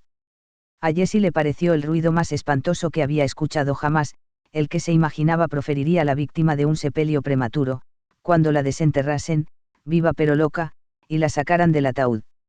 El alarido se disolvió en la noche, era de noche, no cabía duda, pero se repitió al cabo de unos instantes, un falsete inhumano, impregnado de terror idiota. Se precipitó sobre ella como algo vivo, le provocó un estremecimiento desesperanzado, mientras, tendida encima de la cama, trataba de cubrirse los oídos. Consiguió taparse las orejas con las manos, pero no pudo impedir que, cuando sonó por tercera vez, aquel grito horrible penetrase en su cerebro. Oh, no. Gimió. Nunca había sentido tanto frío, tanto frío, tanto frío. Oh, no, no. El aullido se hundió en la ventosa noche como si lo engullera un embudo y no volvió a repetirse inmediatamente. Jessie dispuso de unos segundos para recobrar el aliento y entonces comprendió que, después de todo, no fue más que el ladrido de un perro. Probablemente, el perro, en realidad, el chucho que hizo de Gerald su personal restaurante McDonald's para automovilistas. Después, el aullido se elevó de nuevo en el aire, y resultaba imposible creer que una criatura de nuestro mundo natural pudiese producir semejante sonido. Seguramente se trataba de una bruja o de algún vampiro que se retorcía con la estaca clavada en el corazón. Mientras el alarido ascendía hacia su cumbre cristalina, Jessie comprendió el motivo que impulsaba al animal a producir aquel sonido. Eso había vuelto, exactamente como ella temía. De algún modo, el perro lo presentía, lo sabía. Los escalofríos sacudieron a Jessie. Sus ojos exploraron febrilmente el rincón donde la noche anterior viera al visitante, el rincón en el que había dejado el pendiente de la perla y la huella única. Estaba demasiado oscuro para distinguir alguna de ambas cosas, siempre dando por supuesto que estuvieran allí, pero durante una fracción de segundo Jessie creyó ver a la propia criatura y notó que un grito le subía a la garganta. Cerró los ojos, apretó con fuerza los párpados, volvió a abrirlos y lo único que pudo ver, a través de la ventana occidental, fue la sombra de los árboles agitados por el viento. En esa misma dirección, más allá de las contorsionantes formas de los pinos, vislumbró una franja áurea en la línea del horizonte. Puede que sean las 7, pero si aún veo la puesta de sol probablemente ni siquiera es tan tarde.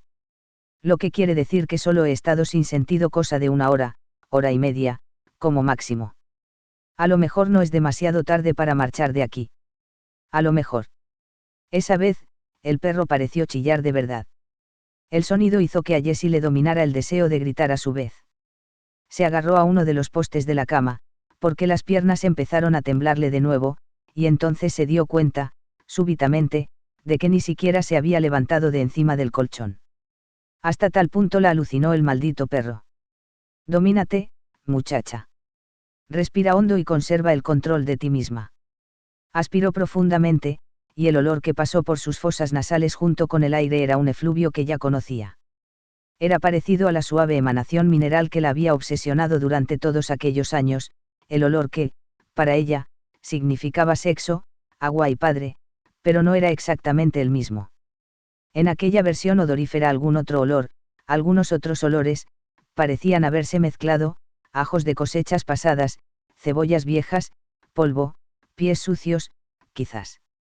Aquel olor hizo retroceder a Jessie un sinfín de años y la llenó de ese terror inarticulado y desalentador que experimentan los niños cuando presienten que alguna criatura sin rostro y sin nombre, algún coco, espera pacientemente debajo de la cama a que ellos asomen una pierna o dejen colgando un brazo. El viento soplaba. La puerta batía. Y en alguna parte, muy cerca, una tabla crujió sigilosamente del modo en que crujen las tablas cuando alguien anda sobre ellas con furtiva ligereza. Vuelve, susurró el cerebro de Jessie. Ahora eran todas las voces, entrelazadas como hilos de una trenza. Eso es lo que olfatea el perro, eso es lo que tú hueles, Jessie, eso es lo que ha hecho crujir la tabla. La cosa que estuvo aquí anoche ha vuelto a buscarte. Oh, Dios, no. Gimió Jessie. Oh, Dios, no. Oh, Dios, no. Oh, Dios querido, no permitas que eso sea verdad. Intentó moverse, pero tenía los pies petrificados en el suelo y la mano izquierda clavada al poste de la cama. El miedo la había inmovilizado con la misma eficiencia con que los faros de un automóvil dejan paralizado en mitad de la carretera al ciervo o conejo deslumbrados. Hubiera seguido allí, gimiendo en tono bajo o intentando rezar, hasta que llegase a ella, hasta que fuera a por ella, el vaquero del espacio, el segador del amor, solo un vendedor de muerte a domicilio, que iba de puerta en puerta con su muestrario de huesos y anillos, en vez de productos de limpieza Amoei o cepillos Fuller. El grito ululante del perro se elevó en el aire, ascendió dentro de la cabeza de Jessie, quien llegó a temer que acabaría enloqueciéndola. Estoy soñando, se dijo. Por eso no podía recordar que me encontraba de pie. Los sueños son como las versiones de obras resumidas del Reader's Digest, cuando una se desmaya, luego no puede recordar cosas insignificantes como esa. Perdí el sentido, sí, eso es lo que ha pasado, en realidad, solo que en vez de entrar en coma, he caído en un sueño natural. Supongo que eso quiere decir que la hemorragia se ha cortado, porque no creo que las personas que se desangran hasta la muerte tengan pesadillas cuando hincan el pico. He estado durmiendo, eso es todo. Y, mientras dormía, he tenido la abuela de todas las pesadillas. Una idea fabulosamente reconfortante, solo que tenía un fallo, no era verdad. Las sombras de los árboles que danzaban sobre la pared del tocador eran reales. Lo mismo que aquel olor insólito que flotaba por la casa. Ella estaba despierta y tenía que salir de allí. No puedo moverme, gimió. Sí que puedes, le replicó Ruth en tono severo. No te liberaste de esas jodidas esposas para ahora morir de miedo, Encanto. Muévete de una vez. No tengo que decirte lo que tienes que hacer, ¿verdad? No, susurró Jessie, al tiempo que golpeaba levemente el poste de la cama con el dorso de la mano derecha. La consecuencia fue un automático e inmenso estallido de dolor. La tenaza de pánico que la retenía saltó en mil pedazos como un cristal y cuando el perro lanzó al aire otro de aquellos alaridos paralizantes, Jessie apenas lo oyó, su mano derecha estaba mucho más cerca y aullaba mucho más fuerte.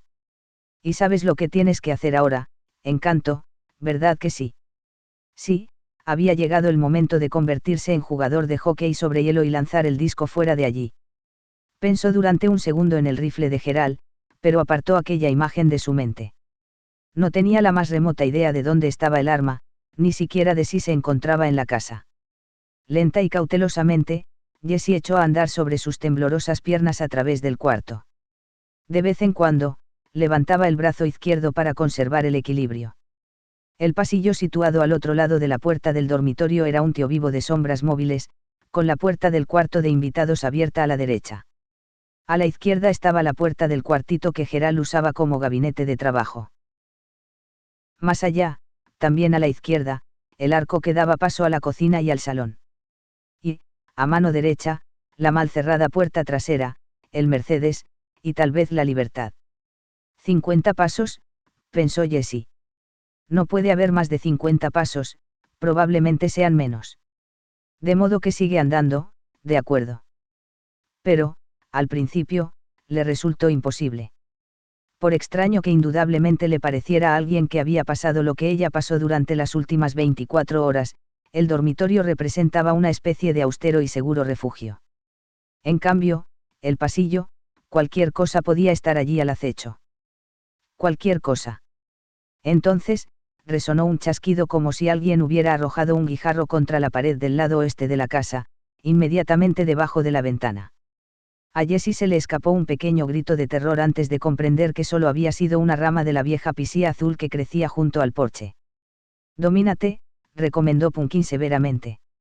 «Sujeta los nervios y sal de aquí».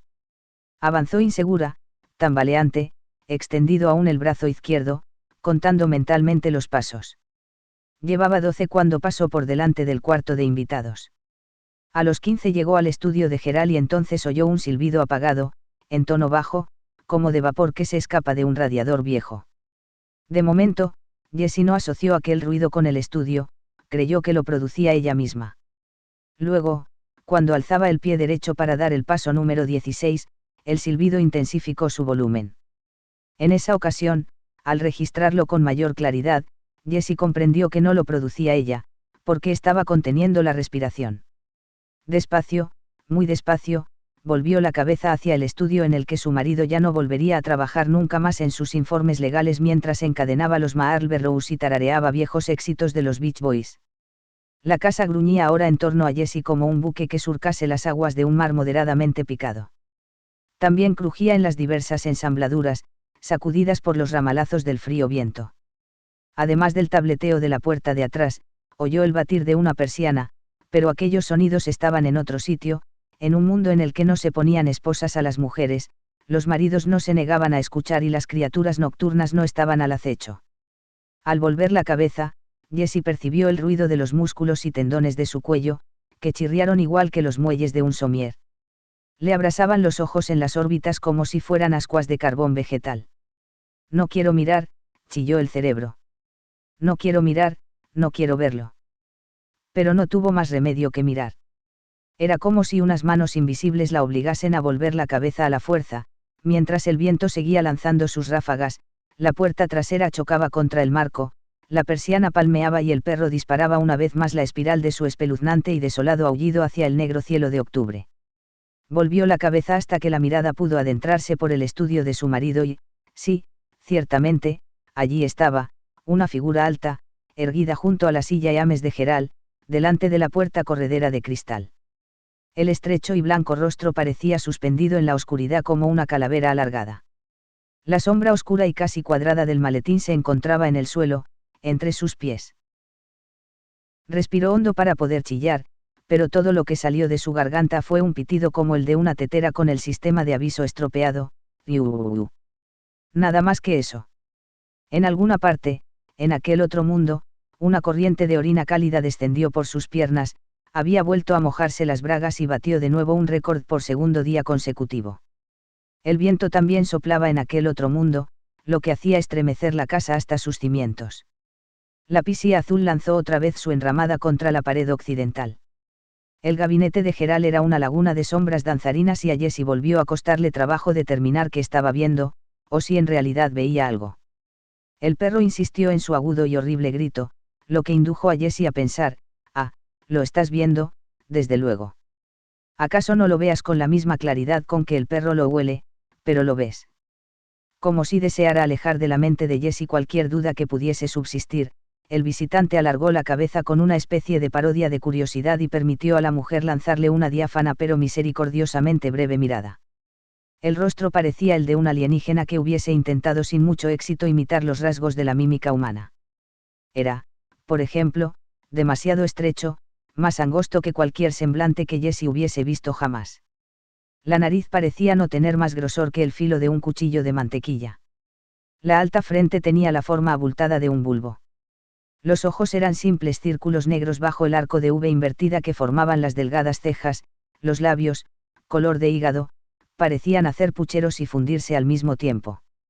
No, fundirse, no, pensó Jessie con esa brillante lucidez que a veces cobra vida, como el rutilante filamento de una bombilla, dentro de la esfera del terror absoluto. De fundirse, nada, sonríe. Trata de sonreírme. A continuación, aquel ser se inclinó hacia adelante para coger el estuche y su rostro volvió a desaparecer caritativamente de la vista. Jessie retrocedió un paso, vacilante, e intentó gritar de nuevo, pero solo consiguió emitir un susurro inconexo y vidrioso. Aumentó de volumen el gemido del viento alrededor de los aleros del tejado. El visitante enderezó el cuerpo y, mientras sostenía el estuche con una mano, empleó la otra para abrir los cierres. Jessie comprendió dos cosas instintivamente, no porque lo deseara, sino porque su aptitud mental para resolver y elegir lo que tuviera lógica había quedado destrozada del todo. La primera se relacionaba con el olor que había percibido antes. No era a ajos, ni a cebollas, ni a sudor, ni a polvo. Era a carne putrefacta. La segunda tenía que ver con los brazos de la criatura. Ahora que estaba más cerca y lo veía mejor, no por su gusto, pero así era, le impresionaron intensamente. Extremidades monstruosas, anormalmente alargadas que parecían ondular como tentáculos entre las sombras agitadas por el viento. Le presentaban la caja, como si buscaran su aprobación, y Jessie observó que no era un maletín de agente de ventas, sino una cesta de mimbre semejante a una desmesurada nasa de pescador. He visto una canasta parecida en alguna parte, pensó Jessie. No sé si fue en un programa de televisión antiguo o en la vida real, pero la he visto. De jovencita. Salía de un largo automóvil negro con puerta trasera. En su interior sonó repentinamente una suave y siniestra voz extraterrestre.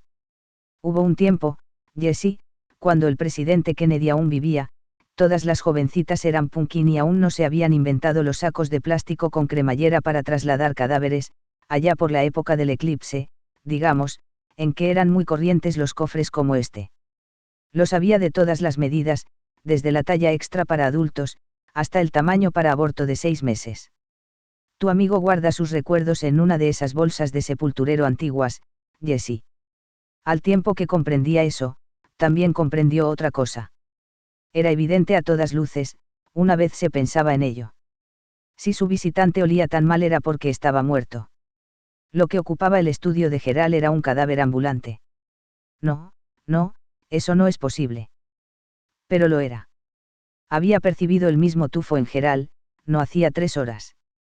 Lo había olido en Gerald, fermentando en su carne como una enfermedad exótica que solo pudieran coger los muertos. El visitante abría ahora la caja y la adelantaba hacia ella. De nuevo, Jessie vio el brillo dorado y el centelleo de los diamantes entre el montón de huesos. De nuevo, Jessie vio adelantarse la delgada mano del hombre, que empezó a remover el contenido del pequeño ataúd de mimbre, un cofre en otro tiempo destinado a albergar cadáveres de recién nacidos o de niños muy pequeños. De nuevo, Jessie oyó el batir y el chasquear tenebroso de los huesos, un sonido semejante al de unas castañuelas con una costra de polvo pegada encima. Jessie lo contempló, hipnotizada y casi estática de terror. Su cordura empezó a flaquear, notó, casi oyó, que se le iba, y era algo que no podría evitar el dios de la verde tierra. Sí, ya está. Puedes salir corriendo. Tienes que salir corriendo, ahora mismo. Era Punkin, y su voz era un chillido, pero lejano, perdido en las profundidades de algún pétreo desfiladero de la cabeza de Jessie. Había allí infinidad de desfiladeros, lo estaba descubriendo, y una infinidad de retorcidas cañadas y cuevas oscuras, ninguna de las cuales había visto jamás la luz del sol, lugares en los que podía decirse que el eclipse era perpetuo. Resultaba interesante. Resultaba interesante descubrir que el cerebro de una persona no era en realidad más que un cementerio construido en una hondonada por cuyo fondo serpenteaban disformes reptiles como aquel. Interesante. Fuera, el perro lanzó otro aullido. Jessie, por fin, recobró la voz. También aulló con ella, emitió un sonido canino del que parecían haber eliminado toda la cordura. No le costaba trabajo imaginarse a sí misma en un manicomio prorrumpiendo en sonidos como aquel. Durante el resto de su vida. Se dio cuenta de que podía imaginárselo con suma facilidad. Jessie, no. Recupera la razón y sal corriendo de aquí. Márchate ya. El visitante le sonreía, los labios se curvaban para dejar al descubierto las encías y, de nuevo, Jessie vio destellos de oro en la parte interior de la boca, leves centelleos que la recordaron a Geralt. Dientes de oro. Tenía piezas denteirias de oro y eso significaba que era. Significa que es real, sí, pero eso ya lo hemos determinado, no. Lo único que queda por determinar es qué vas a hacer ahora. ¿Alguna idea, Jessie? Si es así, vale más que la saques a relucir enseguida, porque el tiempo se te está quedando terriblemente corto. La aparición dio un paso hacia adelante, aún sosteniendo la caja abierta, como si esperase que Jessie admirara su contenido. La criatura llevaba un collar, una especie de collar extraño. Se intensificaba aquel olor denso y desagradable. Lo mismo que la inequívoca sensación de malevolencia. Jessie trató de retroceder un paso, para contrarrestar el que había avanzado su visitante, pero comprobó que le era imposible mover los pies. Era como si estuviese atornillada al piso. Eso quiere decir que va a matarte, preciosa, dijo Ruth, y Jessie comprendió que era cierto. ¿Vas a dejar que lo haga? En la voz de Ruth no había sarcasmo alguno, solo curiosidad. Después de pasar todo lo que has pasado, ¿realmente vas a permitirlo? El perro aulló. La mano de la aparición se agitó. Los huesos susurraron. Los diamantes y rubíes despidieron su débil destello nocturno. Prácticamente sin percatarse de lo que hacía y mucho menos de por qué lo hacía, Jessie cogió sus anillos, los que llevaba en el dedo anular de la mano izquierda, con el pulgar y el índice de la frenéticamente temblorosa mano derecha. El dolor que atravesó el dorso de esa mano, mientras apretaba, le resultó tenue y distante. Siempre, a lo largo de todos los días y años de su matrimonio, había llevado puestos casi constantemente aquellos anillos, y la última vez que se los quitó tuvo que ponerse jabón en el dedo. Esta vez no. Esta vez salieron con toda facilidad. Tendió la ensangrentada mano a aquella criatura, que había cubierto ya con su caja toda la distancia que le separaba del umbral del estudio. Los anillos formaban un místico 8 en la palma de la mano de Jessie, un poco más allá del tosco vendaje hecho con la compresa. La criatura se detuvo. La sonrisa de sus gruesos labios deformados se difuminó para transformarse en una nueva expresión que muy bien podía ser de rabia o solo de confusión. Tenga, dijo Jessie con áspero gruñido sofocado. Tenga, cójalos. Lléveselos y déjeme en paz. Antes de que aquel ser pudiera moverse, arrojó los anillos a la caja abierta, como en otras ocasiones había arrojado a las bolsas de importe exacto las monedas correspondientes al peaje en la autopista de New Hampshire. Estaba a menos de 1,5 metros, la boca del cofre era amplia y ambos anillos cayeron dentro. Oyó claramente el doble ruido metálico que produjeron cuando los aros de compromiso y de boda chocaron con los huesos de desconocidos. Los labios del visitante se separaron otra vez de los dientes y, de nuevo, dejó oír aquel siseo cremoso y sibilante. Avanzó otro paso y algo que yacía aturdido y perplejo en el suelo de la mente de Jessie, se despertó de pronto. No. Chilló. Dio media vuelta y echó a andar tambaleándose por el pasillo, mientras el viento soplaba, la puerta tableteaba, la persiana batía, el perro aullaba y aquella criatura le pisaba los talones. Estaba allí, inmediatamente detrás de ella, oía su sibilante siseo y en cualquier momento alargaría la mano, una mano estrecha y blanca que flotaba en el extremo de un brazo fantástico como un largo tentáculo, y ella sentiría cerrarse alrededor de su garganta aquellos putrefactos dedos lívidos.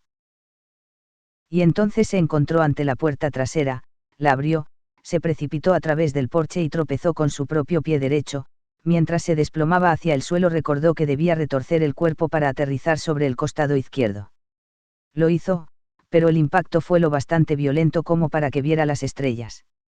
Rodó sobre sí misma para ponerse boca arriba, alzó la cabeza y miró fijamente la puerta, temerosa de ver perfilarse al otro lado de la tela metálica de la entrada el rostro blanco y estrecho del vaquero del espacio. No apareció allí, como tampoco oyó Jessie el siseo que lo acompañaba. No es que eso significara gran cosa, podía presentarse a la vista en cualquier momento, echarle las manos encima y destrozarle la garganta. Jessie bregó para ponerse en pie, logró dar un paso y luego, temblorosas a causa de una combinación de miedo y pérdida de sangre, las piernas le fallaron y volvió a caer sobre las tablas del piso, junto al compartimiento donde se depositaba la basura. Gimió y alzó la vista hacia el cielo, donde la luna en cuarto creciente afiligranaba unas nubes que corrían de este a oeste a fantástica velocidad. Las sombras se deslizaron por su rostro como fabulosos tatuajes móviles. En aquel momento, el perro volvió a aullar, muy cerca ahora, puesto que Jessie estaba ya fuera de la casa, y eso le proporcionó la pequeña dosis de incentivo adicional que necesitaba. Levantó la mano izquierda para alcanzar el borde inferior de la inclinada cubierta del compartimiento de la basura, agarró el asa y se ayudó con ella para levantarse. Una vez en pie, siguió aferrada al asa, a la espera de que el mundo dejara de bambolearse. Después se soltó y echó a andar despacio hacia el Mercedes, alzados ambos brazos para equilibrarse. A la luz de, la casa parece una calavera, se maravilló, al volver la cabeza y lanzar una mirada a su espalda, desorbitados los ojos. Es igual que una calavera. La puerta es la boca, las ventanas son los ojos, las sombras de los árboles son el pelo. Se le ocurrió otra idea que, sin duda, le pareció muy graciosa, ya que lanzó una estentórea carcajada en medio de la ventosa noche. Y el cerebro, no te olvides del cerebro. El cerebro es Geral, naturalmente. La casa está muerta y el cerebro se descompone. Al tiempo que alargaba la mano hacia el automóvil, volvió a reír, todavía más fuerte que antes, y el perro le respondió con su aullido. Mi perro tiene pulgas, le pican en las rodillas, pensó Jessie. A ella se le doblaron las rodillas y se agarró al picaporte de la portezuela, sin dejar un segundo de reír. No alcanzaba a comprender exactamente de qué y por qué se reía. Entendería que algunas partes de su cerebro que se cerraron como medida de autodefensa volvieran a despertarse, pero eso no iba a ocurrir hasta que se encontrase fuera de allí.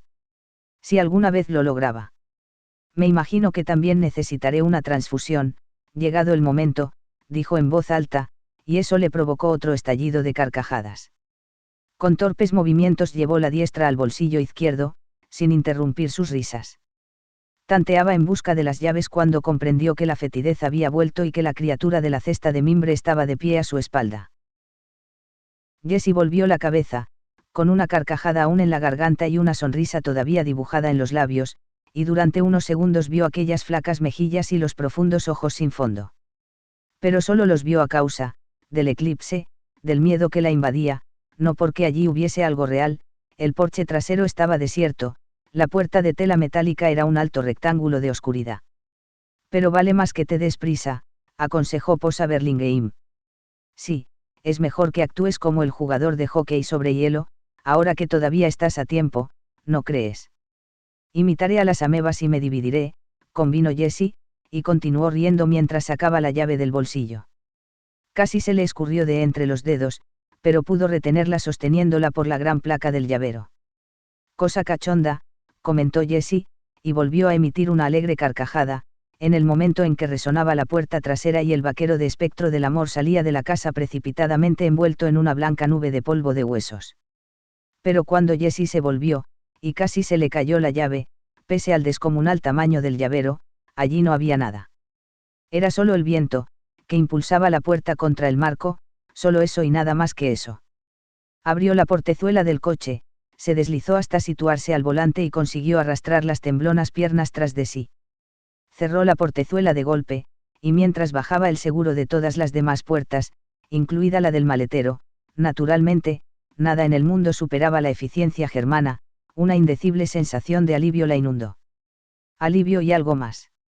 Un algo más que se identificaba con la cordura, y pensó que en su vida había experimentado nada comparable a aquella dulce y perfecta sensación de retorno, salvo aquel primer trago de agua bebida a chorro bajo el grifo, claro. Jessie empezaba a pensar que aquel agua iba a terminar siendo eterno champaña. Habré estado muy cerca de volverme loca ahí. ¿Cuánto me habrá faltado realmente? Es posible que eso no llegues a saberlo con exactitud nunca, Encanto, repuso Ruth Neary en tono grave. No, puede que no. Jessie introdujo la llave de ignición y le dio media vuelta. No pasó nada. Se le secó la risa en los labios, pero no la dominó el pánico, aún se sentía cuerda y relativamente completa. Piensa, Jessie. Reflexionó y la respuesta llegó enseguida. El Mercedes ya tenía sus años de rodaje, Jessie no estaba segura de que hiciese algo tan vulgar como envejecer, y la transmisión había empezado últimamente a hacer de las suyas, eficiencia germana o no. Una de las pegas que le gustaba poner consistía en negarse a arrancar a menos que el conductor tirase de la palanca del cambio de marchas, la removiera en su soporte, entre los asientos, y la accionase con fuerza. Girar la llave de arranque y al mismo tiempo tirar de la palanca de cambio era una operación que requería el empleo de las dos manos, y la derecha aún le dolía terriblemente. La idea de tener que utilizarla para mover la palanca del cambio de marchas la acobardó, y no solo por el dolor en sí. Estaba completamente segura de que el esfuerzo haría que la profunda incisión de la parte interna de la muñeca se abriese de nuevo. Por favor, Dios mío, necesito un poco de ayuda ahí, susurró Jessie, y giró otra vez la llave de ignición. Nada. Ni siquiera un leve chasquido. Una nueva idea se coló en su cerebro como un ladronzuelo antipático. Su ineptitud para poner en marcha el motor del coche no tenía nada que ver, en absoluto, con aquel fallo insignificante de la transmisión. Aquello era obra del visitante. Había cortado los cables de la línea telefónica, también había levantado la capota del Mercedes el tiempo suficiente para quitar la tapa del distribuidor y arrojarla entre los árboles. La puerta trasera batió contra el marco. Jessie lanzó una mirada nerviosa en aquella dirección y tuvo el convencimiento de que, durante unos segundos, vislumbró en la oscuridad de la entrada el rostro blanco y sonriente de la criatura. En cuestión de un instante, estaría fuera. Cogería una piedra, rompería la ventanilla y con una de las astillas del cristal de seguridad. Jessie pasó el brazo izquierdo a través de la cintura y empujó la palanca del cambio con todas sus fuerzas, aunque la verdad es que esas fuerzas le parecieron escasas. Luego llevó la derecha por debajo del arco inferior del volante, cogió la llave de ignición y la accionó de nuevo. Más nada. Salvo la silenciosa risa burlona del monstruo que la observaba. Pudo oírla con toda claridad, aunque solo sonara en su cerebro. Por favor, Dios mío, no puedo tener un puñetero golpecito de suerte, chilló. La palanca del cambio se removió un poco bajo la palma de su mano y cuando Jessie giró la llave de ignición hacia la posición de arranque, el motor cobró rugiente vida. ¡Ja, me infuré! Sollozó de puro alivio y encendió los faros. Un par de brillantes ojos amarillo-naranja la miraron desde el camino de acceso a la casa. Lanzó un grito, mientras sentía que el corazón trataba de liberarse del angosto tubo que lo oprimía para subírsele a la garganta y asfixiarla. Era el perro, naturalmente, el perro vagabundo que había sido, por expresarlo así, el último cliente de Gerald. El antiguo príncipe estaba allí inmóvil, momentáneamente deslumbrado por el resplandor de los faros. Si Jessie hubiera metido la primera y arrancado en aquel momento, lo más probable es que lo hubiera atropellado y matado. Ese pensamiento cruzó por su cabeza, pero de un modo remoto, casi académico. El miedo y el odio hacia el perro habían desaparecido. Vio lo esquelético que estaba y las espinas de lampazo que sobresalían en su pelo enmarañado, un pelo tan escaso que poca protección iba a ofrecerle durante el invierno que ya estaba al caer. Pero, principalmente, lo que observó fue la manera en que se encogía frente a la luz, caídas las orejas, aplastados los cuartos traseros contra el firme de la avenida. Me parece imposible, pensó Jessie, pero me veo ante algo que todavía está más asustado que yo. Aplicó el dorso de la mano izquierda a la bocina del Mercedes.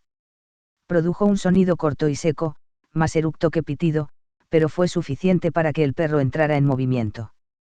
Dio media vuelta y se perdió en la arboleda sin molestarse en mirar atrás más de una vez. Sigue su ejemplo, Jessie. Lárgate de aquí mientras puedas. Buena idea. A decir verdad, era la única idea. Cruzó la mano izquierda sobre el cuerpo, esa vez para poner la palanca de cambio en primera. Cogió la marcha con el tranquilizador tirón de costumbre y el automóvil empezó a rodar despacio por el pavimentado camino. A impulsos del viento, los árboles abanicaban la noche como sombras de bailarines que ejecutaran sus danzas a ambos lados del automóvil. El viento también organizaba remolinos de tornado con las primeras hojas que el otoño había desprendido, a las que lanzaba dando vueltas de un lado para otro. Lo estoy consiguiendo, pensó Jessie, admirada. Lo estoy logrando, voy a lanzar mi disco fuera de aquí. Avanzaba por la avenida, rodando hacia la pista forestal que la llevaría a, que a su vez la conduciría a 117 y a la civilización. Mientras contemplaba la casa, parecía más que nunca una inmensa calavera blanca, bajo la claridad de la luna de aquella noche ventosa, reducida en el espejo retrovisor. Jessie pensó, ¿por qué me deja marchar? ¿Me deja marchar? ¿Realmente va a dejarme marchar? Parte de ella, la parte enloquecida por el miedo que nunca escaparía del todo de las esposas y de la habitación matrimonial de la casa de la bahía norte del lago Casguacamac, le aseguró que no, la criatura del cesto de mimbre solo se entretuvo en juguetear con ella, del mismo modo que un gato se entretiene jugueteando con un ratón herido. Antes de que fuese muy lejos, desde luego, antes de que llegara al final de la avenida de acceso, aquel ser acudiría corriendo tras ella, con sus largas piernas de personaje de tebeo, y extendería sus largos brazos de personaje de tebeo para echar mano al parachoques trasero y detener en seco el automóvil. La eficacia alemana era estupenda, pero cuando una trata con algo que ha vuelto de la muerte, pues. Sin embargo, la casa seguía disminuyendo de tamaño en el retrovisor. Jessie llegó al final del camino de acceso a la casa, torció a la derecha y, conduciendo con la mano izquierda, siguió las rodadas de la estrecha pista forestal, que resplandecían bajo la luz de los faros y que la llevarían a todos los años, el 2 o el 3 de agosto, una brigada de voluntarios reclutados entre los veraneantes, bien abastecidos de cerveza y cotilleos, limpiaban de maleza y podaban las ramas demasiado bajas, despejando el camino pero aquel verano se lo habían pasado por alto y la pista forestal resultaba ahora mucho más estrecha de lo que a Jessie le gustaba. Cada vez que la rama de un árbol golpeaba el techo del automóvil, la mujer se encogía un poco. Sin embargo, escapaba. Una tras otra, las señales del camino que a copia de años de verlas se había aprendido de memoria iban apareciendo a la luz de los faros para luego empequeñecerse por detrás, el enorme peñasco descabezado, el gigantesco portillo con su descolorido letrero de escondrijo del nómada, la pisía arrancada de raíz que se apoyaba en otras más pequeñas como un borracho de gran estatura al que llevaran a casa unos amigotes de francachela más bajitos y resistentes. La pisía ebria se encontraba a poco más de 50 metros de y desde allí quedarían poco más de 3 kilómetros hasta la autopista. Puedo arreglármelas bien si me lo tomo con calma, dijo, y apretó con el pulgar, cuidadosamente, el botón que encendía la radio. Suave, majestuoso y, sobre todo, racional, Bach inundó el ámbito del Mercedes de un extremo a otro. Cada vez mejor. Tómatelo con calma, se repitió Jessie. Sé untuosa. Hasta el último sobresalto. El perro vagabundo mirándola fijamente con sus ojos color naranja parecía haberse disipado ya un poco, aunque aún notaba conatos de estremecimientos. No tendré ningún problema, si me lo tomo con calma. Se las estaba arreglando estupendamente, desde luego, tal vez se excedía en lo de la tranquilidad. La aguja del cuentakilómetros apenas llegaba a la señal de los 16 kilómetros por hora. Estar a salvo en el refugio familiar del propio coche de una era maravillosamente fortificante, ya había empezado a preguntarse si no se habría estado asustando tontamente por unas sombras inofensivas, pero aquel sería un momento inoportuno para dar por sentadas ciertas cosas. Si hubo alguien en la casa, eso, insistió una voz profunda, la voz extraterrestre de todas las voces extraterrestre, podía haber salido de la casa por alguna de las otras puertas. Podía estar siguiéndola en aquel momento. Incluso era posible que, si ella continuaba su huida pisando huevos, a una velocidad de 16 kilómetros por hora, un perseguidor realmente decidido la alcanzase. Jessie lanzó una ojeada al retrovisor, con ánimo de tranquilizarse, de confirmar que esa idea era solo producto de la paranoia inducida por la tensión y el agotamiento, y el alma se le cayó a los pies. La mano izquierda dejó el volante y se abatió sobre el regazo, encima de la mano derecha. El golpe tenía que producirle un dolor de todos los diablos, pero no hubo dolor alguno, absolutamente ninguno. El desconocido estaba sentado en el asiento trasero, con sus sobrenaturalmente largas manos apretando ambos lados de la cabeza, igual que el mono que se niega a escuchar la voz del mal. Los negros ojos se clavaban en Jessie con un interés sublimemente vacío. Tú ves, yo veo, nosotras vemos, nada más que sombras, exclamó Punkin, pero su grito fue más que lejano, pareció tener su origen en la otra punta del universo. Y no era cierto. Lo que Jessie veía en el retrovisor era algo más que sombras. La cosa sentada allí detrás aparecía enredada entre sombras, sí, pero no formaba parte de ellas. Vio su rostro, la abultada frente, los redondos ojos negros, la nariz afilada como la hoja de un cuchillo, los labios gruesos y deformados. Jessie. Susurró con voz estasiada el vaquero del espacio. Nora. Ruth. Madre mía, oh, madre mía. Bombón de Punkin. Los ojos de Jessie, petrificados sobre el retrovisor, Observaron que el pasajero inclinaba su frente tumefacta, acercándosela a la oreja derecha como si la criatura quisiera contarle un secreto. Vio los gruesos labios separarse de las sobresalientes y descoloridas encías para dibujar una mueca, una sonrisa insípida. Fue en ese punto donde el cerebro de Jessie Burlingame inició su desintegración definitiva. No, chilló, con voz tan aguda como la de una vocalista en un antiguo disco rayado de 78 revoluciones por minuto. No, por favor, no. No es justo. Jessie. Su aliento pestilente era tan áspero como una escofina y tan frío como el aire de un congelador de carne. Nora. Jessie, Ruth. Jessie. Punían. Santa esposa. Jessie. Mamá. Los desorbitados ojos de Jessie observaron que el largo rostro blanco estaba ahora medio oculto por el pelo y que la boca sonriente casi le besaba la oreja mientras le susurraba una y otra vez el encantador secreto: Jessie. Nora. Bendita. Pumpkin. Jessie. Jessie. Jessie. Se produjo una blanca explosión de aire en los ojos de Jessie, y lo que quedó detrás fue un enorme agujero negro. Al adentrarse Jessie en él, tuvo un coherente pensamiento final: no debí mirar ahí. Al final, me he abrasado los ojos. Sufrió un desmayo y cayó sobre el volante. Cuando el Mercedes chocó contra uno de los grandes pinos que jalonaban aquel trecho del camino, el cinturón de seguridad se tensó sobre el cuerpo de Jessie, lo retuvo y lo impulsó hacia atrás. El impacto probablemente habría puesto automáticamente en funcionamiento la bolsa de aire protectora, si el Mercedes hubiera sido un modelo reciente, pero era antiguo y no estaba equipado con tal sistema de seguridad. De todas formas, el choque tampoco fue lo suficientemente violento como para averiar el motor, ni siquiera le impidió seguir funcionando. La vieja y estupenda eficiencia germana había triunfado una vez más. El parachoques y el radiador quedaron bastante abollados y el adorno de la capota se había torcido, pero el motor siguió en marcha, al ralentí, ronroneando satisfecho. Al cabo de 5 minutos un circuito integrado hundido en las interioridades del salpicadero advirtió que el motor ya estaba lo bastante caliente y disparó el dispositivo oportuno. Debajo del tablero, los ventiladores empezaron a zumbar con suavidad. Jessie se había inclinado lateralmente y estaba caída contra la portezuela del automóvil, con la mejilla apoyada en el cristal. Tenía el aspecto de una niña cansada que, por fin, se había dado por vencida y se fue a la cama, en casa de la abuelita, al otro lado del monte. Por encima de ella, el espejo retrovisor reflejaba el asiento trasero vacío y, más allá, la pista forestal, desierta bajo la luz de la luna.